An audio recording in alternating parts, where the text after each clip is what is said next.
The emperor, I think, kind of built in this appreciation of what was happening in the rest of the continent.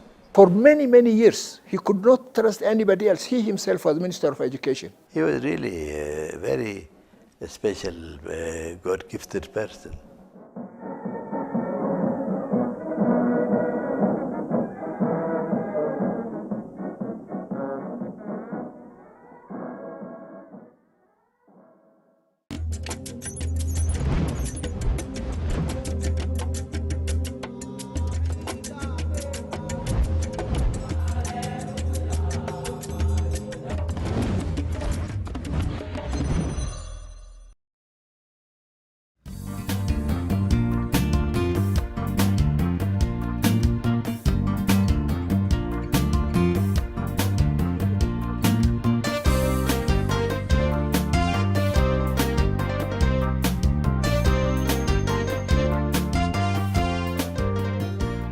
The story of Ethiopia's great monarch,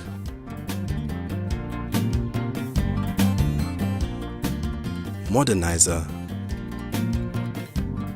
and tragic hero Haile Selassie starts in the 1,000-year-old city of Harar.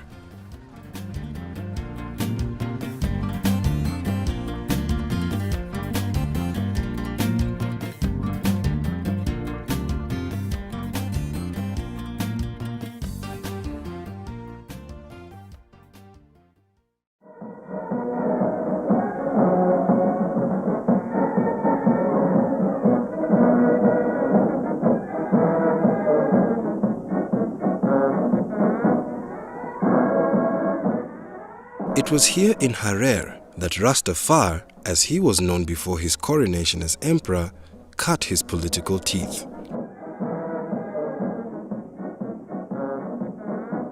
It also serves as a strong symbol of the difference between the ancient but primitive feudal society he grew up in and the modern nation he wanted to build. As a UNESCO World Heritage Site, Harar cannot construct new buildings within the old city's walls. But new buildings do go up outside the old city, and technology creeps in from all directions. So the coming year is holy war. Hopeful, no war, no problems. Jeff Pierce is a Canadian author who has spent 10 years working on a book about the country's war with Italy. In his decade of research, he has interviewed some of the top experts on Ethiopian history. Emperor Haile Selassie, of course, he had a special connection to Harar, and he invested in coffee plantations. He was very shrewd financially, but he was also very politically astute. These were the rules of King Haile Selassie.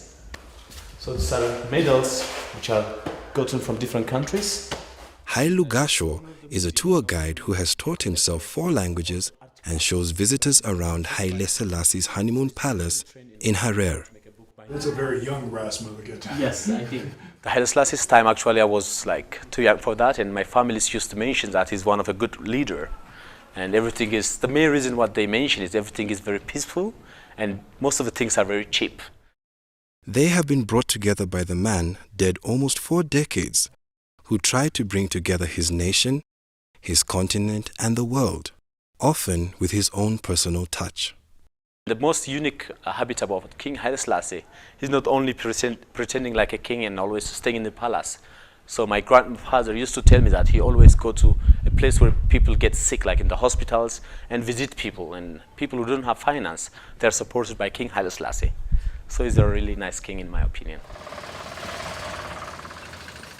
Rastafari was the son of nobleman Ras Makonnen, a provincial governor. He was also an Ethiopian hero for fighting off invading Italians in the late 1800s.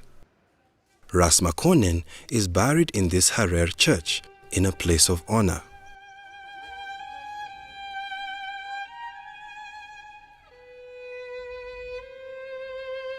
His compatriots who died repelling the Europeans are buried underneath the church.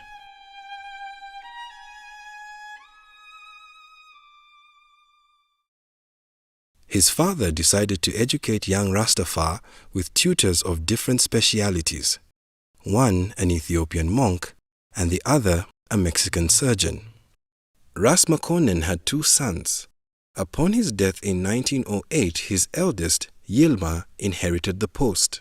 2 years later, he also passed away, and Rastafari became governor while still a teenager. If you want to understand the Ethiopian sort of feudal politics, it was really like Game of Thrones. It really was. Imagine this boy who's a duke, and he is given responsibilities to run this province at 14 years old. And he's trained by a Catholic priest. He's not trained by an Orthodox Ethiopian cleric. So already the other nobles are suspicious of this kid. At 24, he was appointed regent by Empress Zewditu, who used the young man to solidify her own hold on power due to his influential family. This made Rastafari heir to the throne, but he would have to survive some challenges to become emperor. When there was a rebellion against him, sometime around when he was regent and soon to become emperor, he was a fan of flight. And he got a plane, and they bombed and machine gunned the rebels. So you had these guys with spears and antique rifles and spears and shields coming out. And here's this biplane coming over, bombing you. Well, that ends that.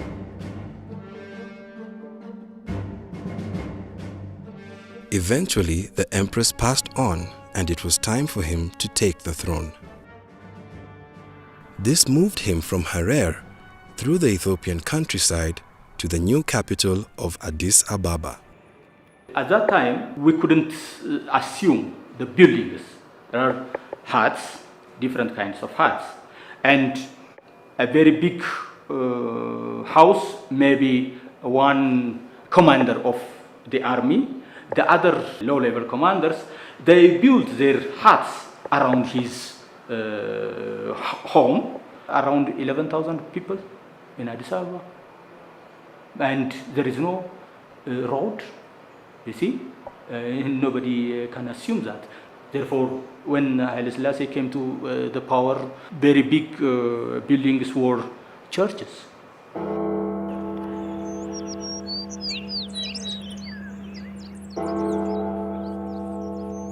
While Addis was still primitive, the new emperor had big plans and decided to build a world-class palace that would impress Ethiopians and foreign visitors alike. This palace also it was built after his coronation in 1934.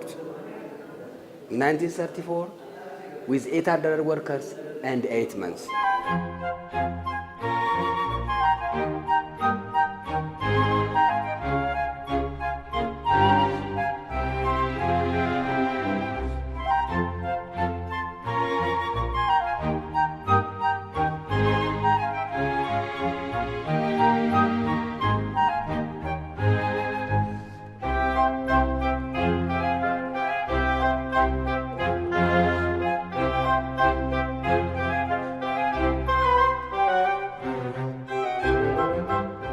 His palace is now part of a museum on the ground of the country's first university, which he himself founded.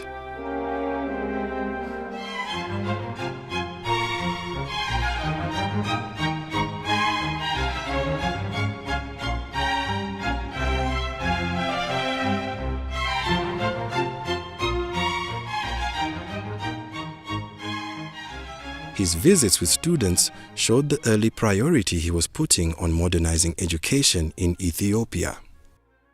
He used to visit many schools throughout the whole Ethiopia. He was encouraging students to learn. He was even giving us incentives by giving a small amount of money. He used to give us sweater and so on and so forth. So he was encouraging us to learn. I grew up in in his family's schools. I started with his grandson's school, and then his son, Ras Makonnen, and then went to his another grandson in person. I had the opportunity once or twice to meet him. Haile Selassie wanted young people who could do more than just read or write, who would become diplomats, scientists, engineers, but he had to start with the basics. I think I must have been 7 or 8 years old, and we lined up to meet him, and that's the first time I saw him.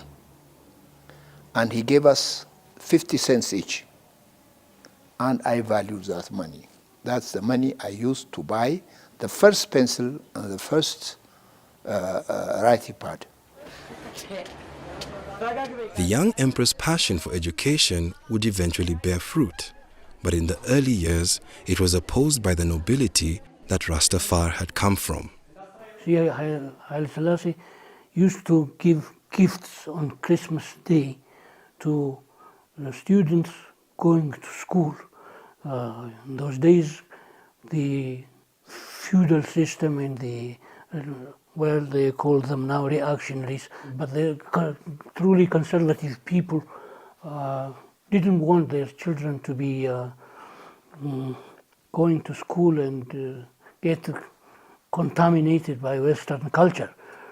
But Haile Selassie was desperate to have educated people for his administration, for his services.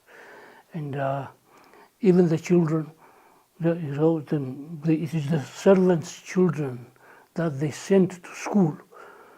And his first ministers were composed of mostly commoners, not from the nobility. In order to push forward his agenda for modern education, he needed to win over this nobility, which he did by supporting tradition. Haile Selassie is a very good diplomat. He was also conservative. He tried to keep the tradition of Ethiopian people and the tradition of the monarchy, to keep his hierarchy. And he tried also to keep the throne. To unify the country and have everyone support his modern ideas, he would need to earn the loyalty of those from the country's other 80 tribes. Ethiopia is a federal state. There are 83 ethnic groups who represent 83 ethnic groups. Perhaps King Haile Selassie from 3 ethnic groups, Amhara, Oromo, and Gurage or Silde. Therefore, what was the rest? 83 ethnic groups, not easy. 80 ethnic groups, they have their own culture, their tradition, their belief. Even their traditional kings, they have it. Perhaps the most crucial factor that helped him to unify the country and gain acceptance for his modernization program was the support of the powerful Ethiopian Orthodox Church.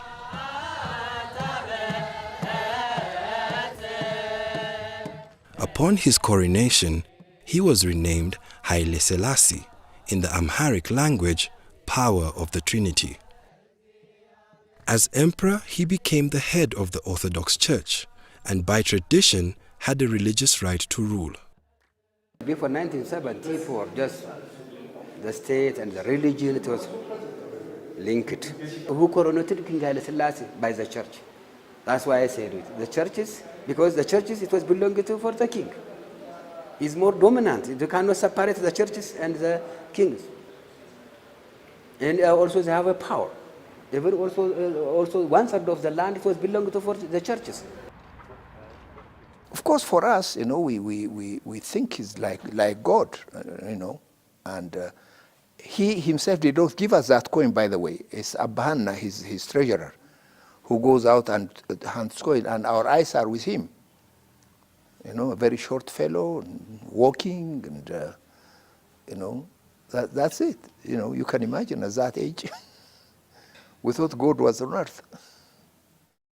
While he was promoting an agenda based on logic and progressive ideas, legend was a powerful tool of the church. It claims a biblical relationship between its monarch and the famous Jewish leader and legendary wise man, King Solomon. The Ethiopian royal line, so Haile Selassie himself, is said to descend directly from the Queen of Sheba.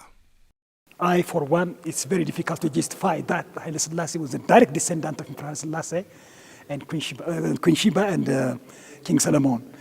But we simply took it for granted, for we love and respect Emperor Haile Selassie. It was before Christ, 955 BC. And while she was traveled to Israel, and she was a beautiful woman, and she was asleep with him. While she came to Ethiopia, she was pregnant and born Milik first after 9 months and 5 days. While Haile Selassie disavowed the legend to educated friends and foreigners, it was part of the powerful hold he had over the common people.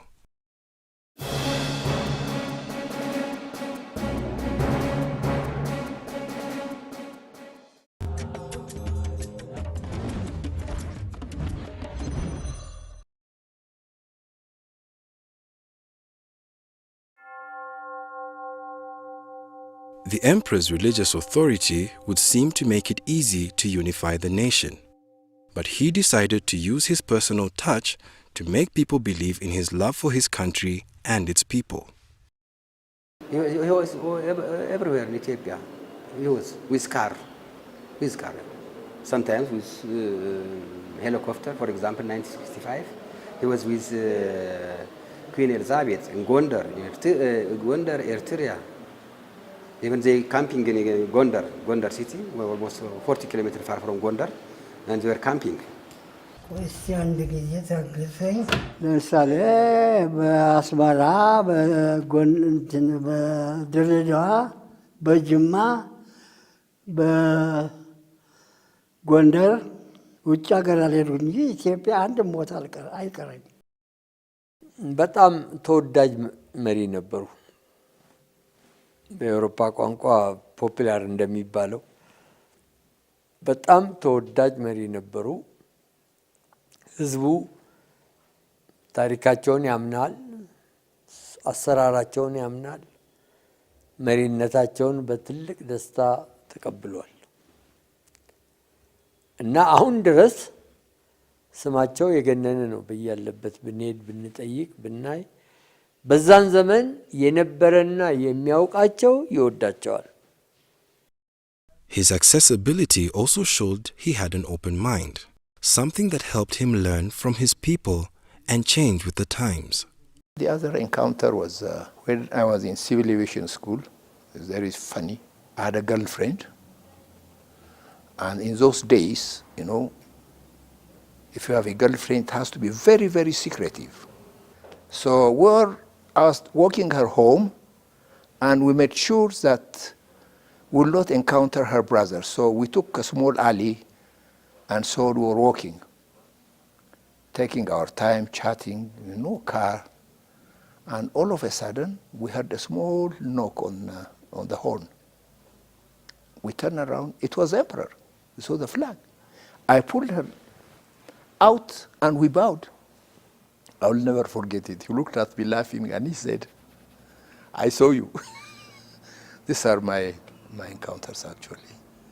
እዛ ሁለት ባዞች ጥቋቁሮቹ ቻይና ላይ ያው ህዝብ እንደሚጠራቸው ኃይለ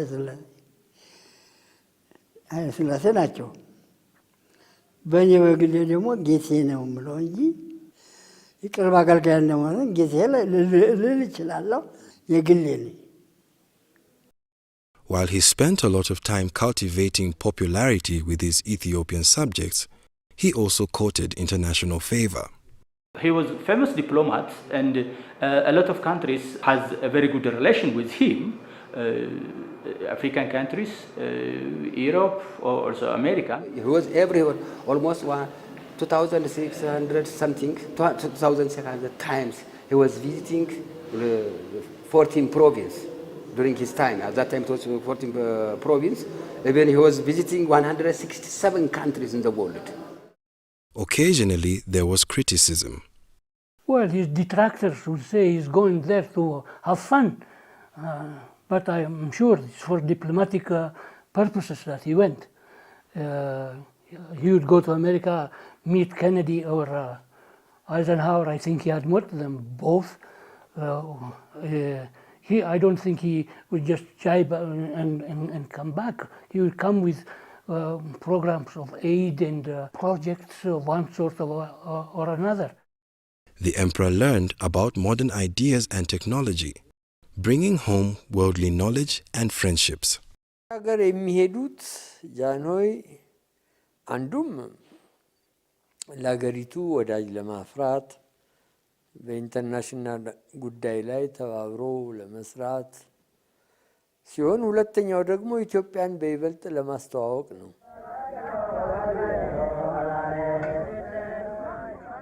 Haile Selassie anticipated globalization, even on the modest scale of the 1930s. In 1923, he signed Ethiopia up to be the first African country to join the League of Nations, the forefather of the United Nations.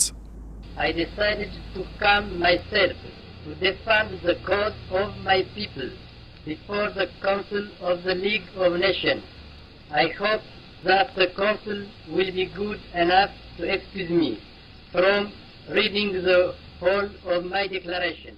He saw his country being pulled between the development of an industrialized Europe and its place in its own still wild continent of Africa. He would send young Ethiopians, very talented young intelligentsia, off to the capitals of Europe to get an education, because he recognized that the country had to modernize. His initial choice appeared to be to lean toward Europe. There he mined ideas that would help build ministries, schools, and institutions that were aimed at taking Ethiopia from a primitive feudal state to a modern nation. ቀዳማዊ ሥላሴ አመራራቸው አስተዳደራቸው የተመሰረተው ኢትዮጵያን በዘመናዊ ስልጣኔ እንድትጠቀም ለማድረግና በአዲስ መልክ ለመምራት ነው። In 1931, he became the first absolute ruler to voluntarily write a constitution, which established a judicial system while still keeping most of the power of government in the emperor's hands. Until 1974, he shows different kinds of developments in the country. We couldn't deny these kinds of changes. The first constitution written in his monarchy time. The second constitution also improved by his power time. He tried to bring Ethiopia to civilization, to civilize the society, but how far he tried to bring this country, it has its own limitation. Haile Selassie was highly interested to have many modern scholars in Ethiopia to bring fundamental change in terms of civilization and development as well. His early efforts to modernize his country through education had only 6 years to progress before tragedy struck. In 1936, fascist Italy decided once again to be the first European colonizers of Ethiopia.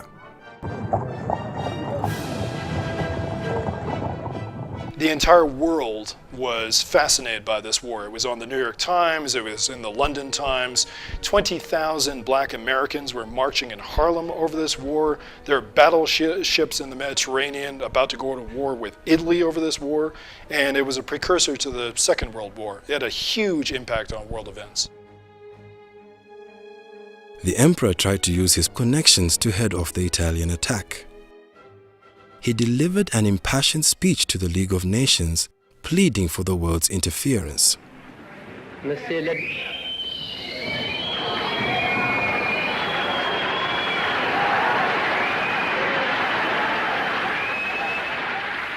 jeers of fascists in the gallery did not stop him. I am here to claim justice, he said. What reply shall I take back to my people? So, said the emperor, it is us today, it will be you tomorrow. ቀዳማዊ ሥላሴ በዚያ ቦታ ሄደው ራሳቸው የኢትዮጵያ ሕዝብ ከሕግ ውጪ በጥጋበኛ ዲክታተር ምን ያህል ግፍ እንደተፈጸመበት በሚገባ አስረድተዋል። አንድ ንጉሠ ነገሥት ወይም አንድ መሪ በዚያን ዘመን ሄዶ በሊግ ኦፍ ኔሽን ፎረም ላይ ወይም ሸንጎ ላይ አቤቱታ ያቀረበ ከሳቸው በፊት የለም። Our emperor also made a very remarkable and prophetic speech. He said to them, "It is we today and you tomorrow."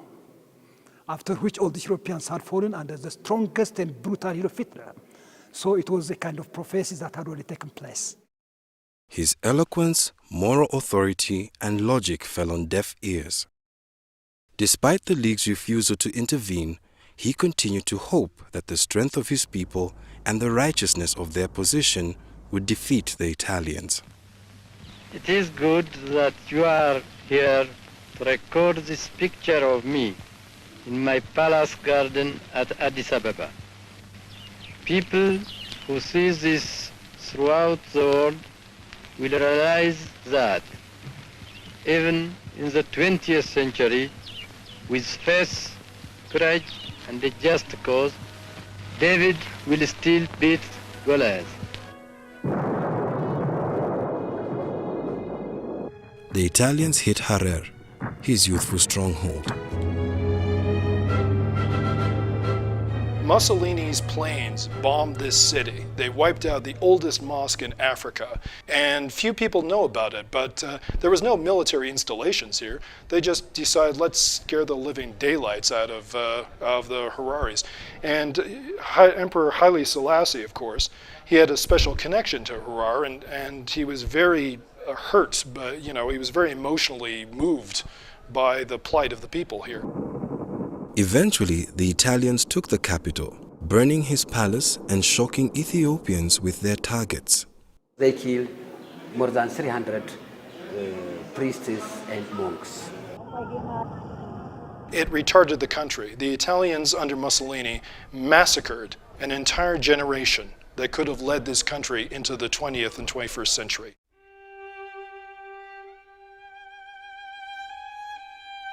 Haile Selassie went into exile in Bath, England in 1936.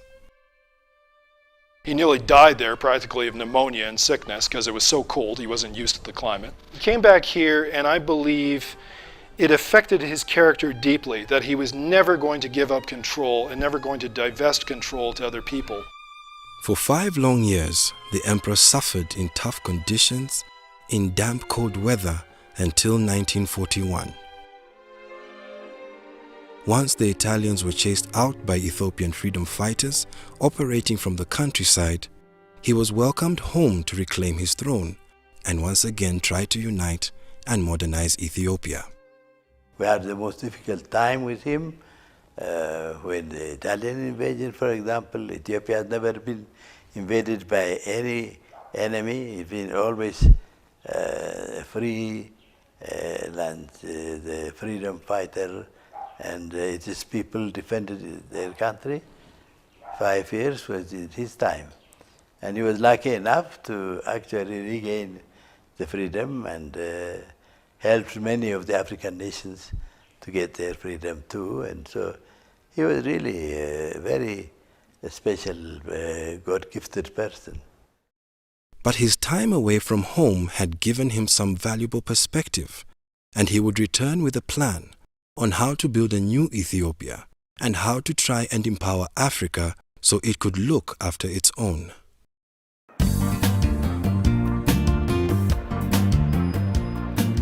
The pillars he would build his modern Ethiopia on would be people, educators, cultural heroes, diplomats, engineers and mechanics, and even pilots. To try and connect Africans, he would build an airline and use his wisdom, charm, and diplomatic experience to move Africa forward toward an era of independence and unity.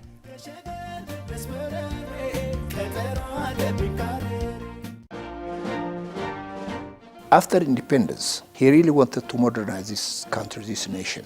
When the AU was established in 1963 and black and white television was introduced for the first time, so it was a very exciting time. He allowed us to visit the palace here in front. The general populace worshipped him.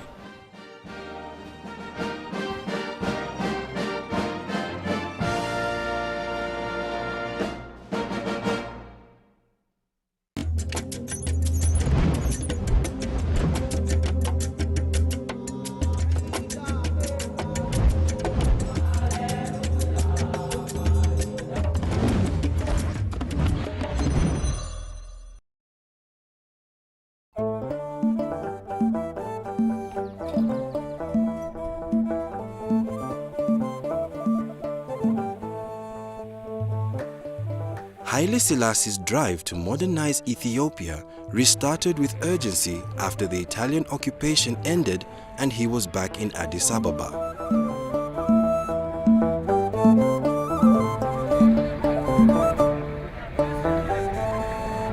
Alone again.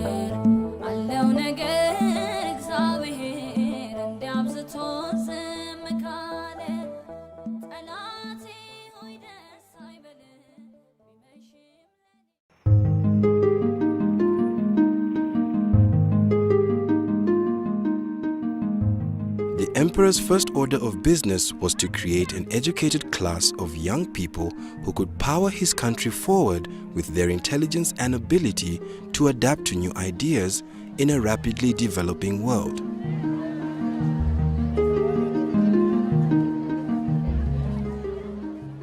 He started with 2 schools, one for secondary students and one for university pupils. He made education his priority. As a matter of fact, for many, many years, he could not trust anybody else. He himself was Minister of Education. For many years. He took it in, I tell you, this is why he used to come in every boarding school. He was like our father, bring fruits and so on. እና በትምህርት በኩል በተለይም ራሳቸው ከ20 ዓመታት በላይ የትምህርት ሚኒስትርነቱን ስልጣን ይዘው አገሩን ይመሩ ስለነበረ ትምህርት ሚኒስቴርን ይመሩ ስለነበረ ብዙ የትምህርት ወጣቶች አፍርተዋል። Today there are hundreds of secondary schools throughout the nation and over 150 colleges or universities. So this was really something that in different subjects he was always interested in seeing, helping people and education and so on. He was the Minister of Education himself to educate all of us actually, to bring us to this level, unless we forget whatever he has done. So we are his products, I would say. From 1855 up to 1974, yes? This is the modern history of Ethiopia. Is that clear? Haile Selassie's crusade to create a brilliant team of young achievers helped steer his nation to where it is now. Modern education is his legacy. The other thing is that not just education, but excellence in education. He quickly grew local educators to replace foreigners. And here was a place to start his Pan-African leadership. In 1958, he invited 200 African students to Ethiopia to study at Haile Selassie University, now called Addis Ababa University. He wished to transfer his dream of modern education to the rest of Africa, but he also saw the need to engage others to promote Ethiopia's role on the continent. By bringing European diplomats, scholars and tourists to Ethiopia, he also saw a way to increase his countrymen's exposure to new ideas and develop international trade partners. But he needed to make sure they appreciated his nation. This is your first ambassador in Ethiopia. So he turned to some of the young Ethiopians he was building his contemporary society on, including Haile Selassie Tafese. Oh, I could see him any day. He was very kind with me. The emperor sent him off to Germany on Ethiopian Airlines' first flight there. He came back with some ideas on tourism. That was the first inaugural flight, Ethiopian Airlines to Frankfurt. Big deal. And in the process, the Germans were talking about tourism. The emperor instructed him to get a tourism operation going. The emperor called me. He said, you have to do this job. I said, Your Majesty, I know nothing about this job. He told me, try. That reward I remember. Try. It's like an order. Camouflaged order. So I said, okay. Haile Selassie was always helpful in the efforts to impress foreigners, dignitaries, or ordinary tourists. If I go there, I tell him I have tourists. He said, bring them. I bring 10, 50, 30 tourists to him. He orders champagne. He orders tej. He gives them to drink. They take a picture together, take a picture with the same lion, and visit. He allowed us to visit the palace here in front. Tourists went, took pictures, went around, look around, even his bedroom. After a few years of bringing in groups of foreigners and shooting photos all over the country, Haile Selassie coined the country's famous tourism slogan. I'm surprised you didn't ask me about the slogan 30 months of sunshine I coined for Ethiopia. Oh, okay. It has a meaning. First of all, Ethiopia is 13 months, our calendar. And then there is sunshine 13 months a year. Anytime. The rainy season, rain comes, all of us know that after 15 minutes sun will come out. Ethiopia uses what they call the Gaze calendar, which is 7 years difference from the commonly used Gregorian calendar, and also breaks the year down into 13 months.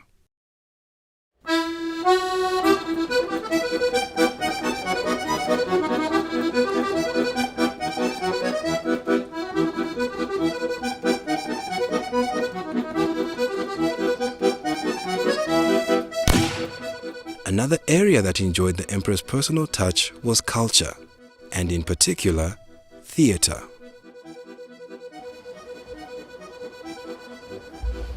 Right over there where that bench is, the emperor and the queen were sitting right there.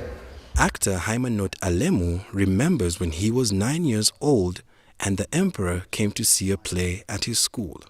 He had come to see a play, and he brought the queen, and they both sat sort of where you are now. And the play was Molière's The Miser. Excellent actor. Makonnen Dori was so good. And so I sat there, and half the time I wasn't watching the play, I was watching the emperor. And I saw the play. It looked simple. It looked like a simple thing to do on stage, enough to bring an emperor to our school. And that's when I decided that I want to be an actor, and never changed my mind since. Haimanot's career blossomed with encouragement from the emperor and the occasional scolding. The emperor came, and I played the Italian collaborator, which is a character everybody loved to hate. And I have a very bad monologue where I really slam Ethiopia and Ethiopians, and he walked out of the theater and went to the palace. Then the 3 actors and the playwright were called to the palace and were given a dressing down. He was really upset.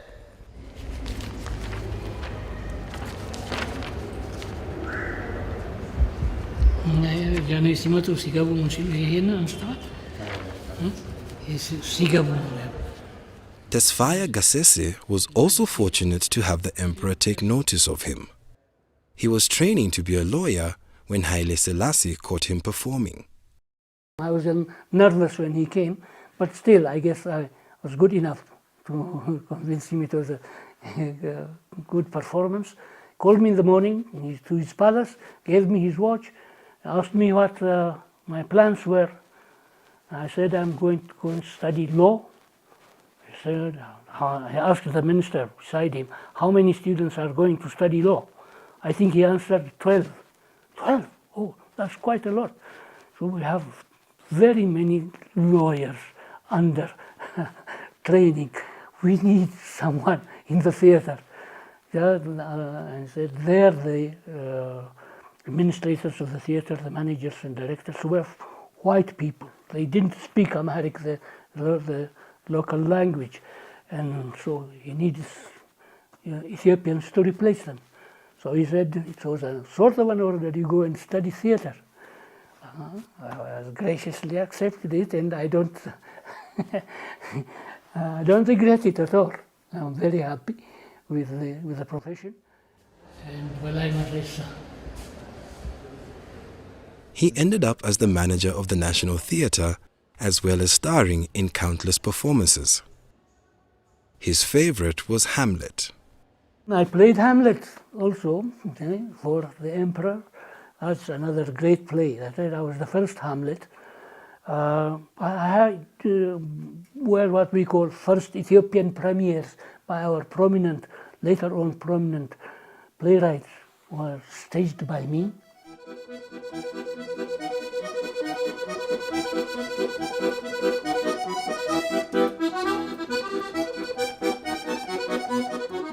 Haile Selassie stayed interested in Ethiopian theatre throughout his life. See, after him, that's what we missed. There were no leaders on, to see our productions.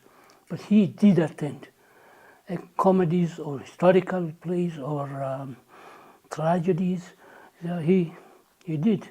And even before the Italian invasion and the establishment of proper theaters in the country, he used to invite people who wrote dialogues or pieces of theater to his palace for when his children got married, or from wedding parties and things like that. And he gave prizes to the writers and to the actors.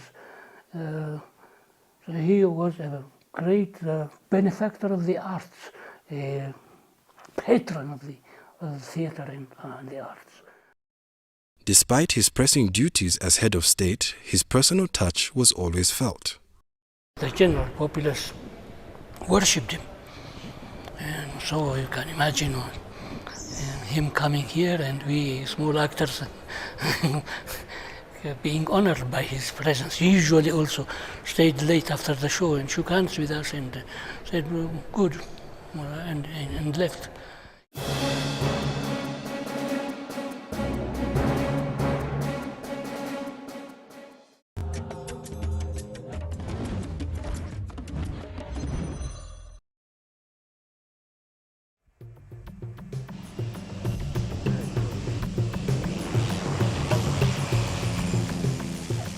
After Ethiopia suffered at the hands of the Italian Air Force during the 1930s occupation, one might guess that the emperor might have wanted one of his own for defensive purposes.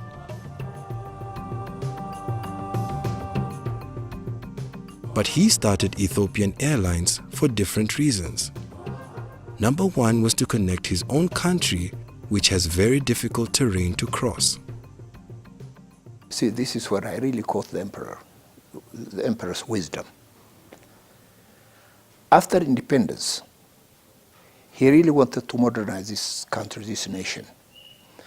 And all the provinces were far apart. And he knew the only way to connect these provinces would not be possible by road because of the mountains and the terrain, it would be damn expensive. So he chose airplanes, and that succeeded.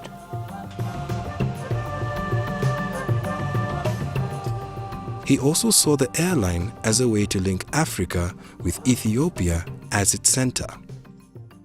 ጃንሆይም በስልጣን በነበሩበት ዘመን ለዚህ ለኢትዮጵያ አየር መንገድ ልዩ ትኩረት ሰጥተው ልዩ ክትትል እያደረጉ በየጊዜው የሚለማበትንና የሚሻሻልበትን መንገድ ከፍተውለታል። And that really put the nation together. And gradually we wanted to extend this to the rest of Africa. And also we were very, very sure in the planning that since we are far apart from the rest of the world, we have to be independent. So we started our maintenance right away. While the early days at Ethiopian Airlines were tough financially, the effort paid off in more ways than one. The OA was started. There was no other flight than us connecting the nation. And I remember, I forgot the date now, IATA came up. But before IATA, every airline used to pay the tickets he wants to sell, for whatever price he wants to quote. Then IATA came, prices were regulated. All major airlines of the world were broke. Ethiopian Airlines made money.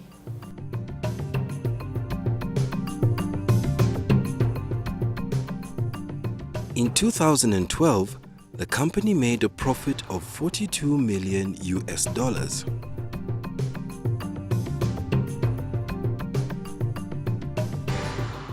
Connected to the rest of the world and Africa by air, Haile Selassie now became Africa's biggest champion, uniting the continent through the Organization of African Unity, or OAU. እኛ አፍሪካውያን በአሁኑ ጊዜ በዓለም ላይ የተለየ ስፍራ ይዘናል። He wanted to move the continent forward in terms of trade and security to help everyone progress. He saw an opportunity to lead a post-colonial Africa from Addis Ababa, to show them how a modern independent African nation could achieve great things. Ethiopia has never been occupied, by the way. For 5 years, Italians say were their colonies, but they were able to monitor only the towns. All the other countryside was controlled by the freedom fighters, Arbenyot you call them. And because of that, because our independence for centuries, we felt responsible to lead the rest of Africans, to come to that standard. Because they are new. They do not have actually governments like us in history. There were 33 leaders of the African nations, which are united for the first time. And this was his luck. And he's regarded as the father of the other African nations as well. Many of Africa's independence leaders went to the emperor for inspiration, advice, and even material support. Such men as Kwame Nkrumah, Jomo Kenyatta, Julius Nyerere, Kenneth Kaunda, and even Nelson Mandela. Many of them, they were really giving him recognition for what he has done. And we had like Kenyatta and many others, like Nkrumah. ዛሬ በሰፊው ይነገርላቸዋል፣ ታውቆላቸዋል። እሳቸው የአፍሪካን አንድነት ለመመስረት በዚያን ዘመን ከነበሩት መሪዎች ጋር እየተነጋገሩ እየተስማሙ በአዲስ አበባ ከተማ ላይ ከፍተኛው ስብሰባ እንዲደረግና የአፍሪካ አንድነት ቻርተሩ እንዲፈረም ያደረጉት እሳቸው ናቸው። We had a good appreciation about Pan-Africanism, and eventually when the AU was established in 1963 and black and white television was introduced for the first time, so it was a very exciting time. So it's, the emperor, I think, kind of built in this appreciation of what was happening in the rest of the continent in our young minds.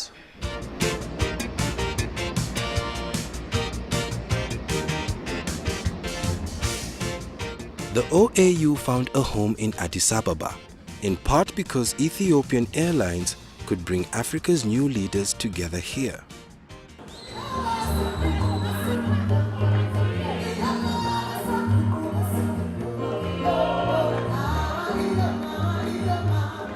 Having just celebrated its 50th anniversary and now called the African Union, the organization boasts many achievements. Achievements that would make the emperor proud. They include ending white minority rule in southern African nations, helping to create a new nation in South Sudan, and promoting stability in Somalia.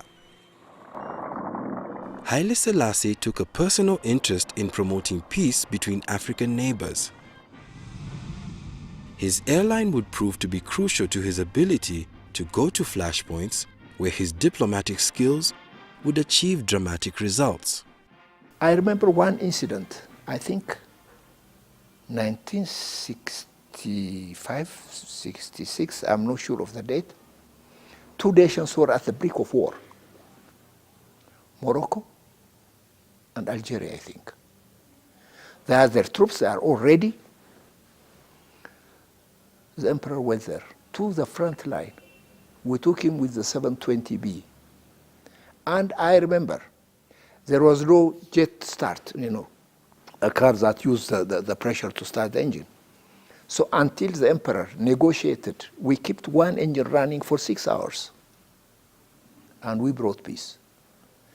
That's what he did. Everywhere there is a problem, he used to go there with venture.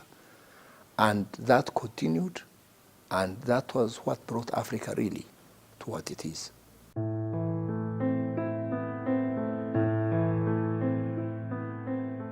His jetting off to solve other people's problems didn't keep him from paying attention to his own family. With 6 children from his wife, Queen Menen, Haile Selassie had a large family to be concerned about. He wrote about how he handled his families, how he related with his wife, and their different social advice. Based on that advice, he wrote to his son. This is my dear wife with Anos, with her grandfather, Majesty Haile Selassie.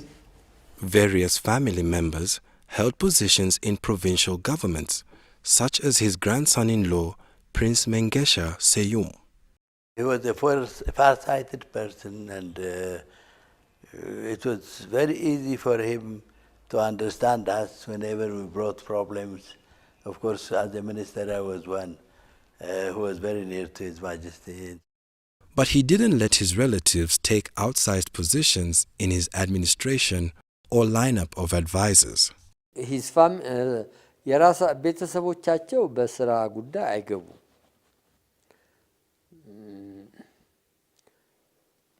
አንዳንድ ስራ ላይ የተካፈሉ ይኖራሉ። ነገር ግን እኔ ጃኖይ ዘመን ነኝ፣ እኔ ጃኖይ ልጅ ቤተሰብ ነኝ ብሎ በአንዳንድ ሀገሮች እንደታየው ስልጣን አልታየም። He was worried about his wife's health, but as far as I know from that letter, their relation was very good.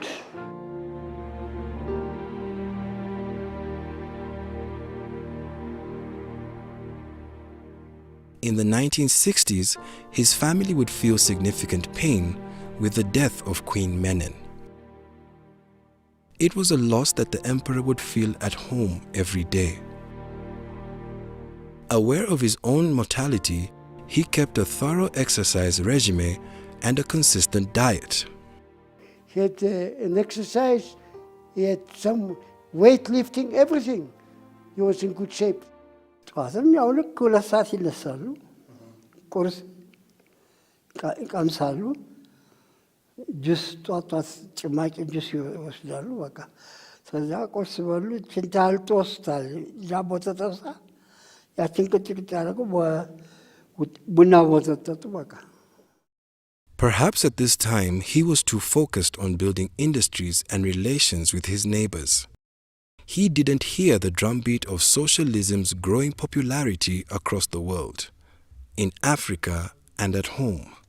Ethiopia's land titles still largely belonged to the nobility, and students wanted that changed.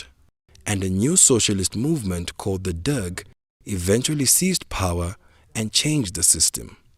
Even many of the emperor's supporters were jubilant when land reform was realized. The feudal system controlled all the land, 3,000 gashas, and they're not working on it. Sit here. So we're eager to see that. In fact, there was a demonstration way back, the University College. Meret Larashu was a slogan. Let land go to the tiller. Although I had a lot of land, I lost 3 gashas of land. But I want it gone, because I'm not there, I'm not farming. So when the Derg came and announced that one, me and my brother-in-law, 8 hours we have been jumping around Addis Ababa, being happy, because that was justice. It must have stopped there. But things continued. You know, we're not politicians, we're just, that was the idea, being fair. But the new regime would target the monarchy. We knew that they arrested him. He was somewhere around us, because they kept records there. They brought all the records, they looked, nothing, my name, nothing I got. I will not be alive now to talk to you. Haile Selassie's family members either fled or were jailed, as many were associated with his regime. My wife and my mother-in-law and Princess Saragdao, the other princesses were the 4 sisters of my wife. My wife was caught, and I went to Sudan instead. And so I became the freedom fighter there, and while the other families have been detained here for 14 years. I was 8 years in prison with 56 counts, and stayed 8 years there. The first few days, they came in, they said, we'll judge you according to a law.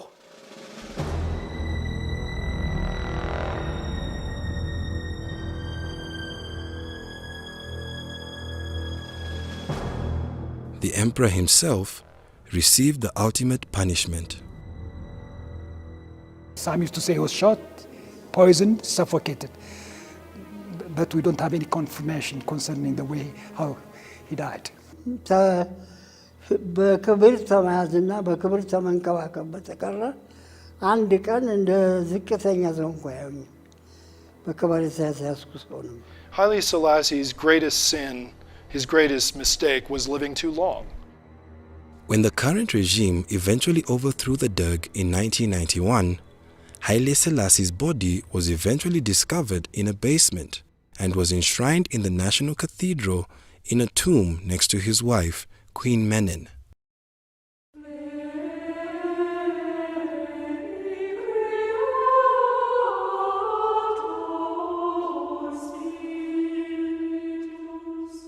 Here we have 2 historical tombs.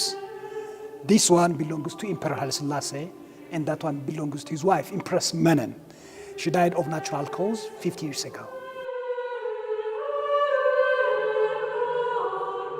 Gone but not forgotten, people will continue to look back on the remarkable life of Ethiopia's modern emperor.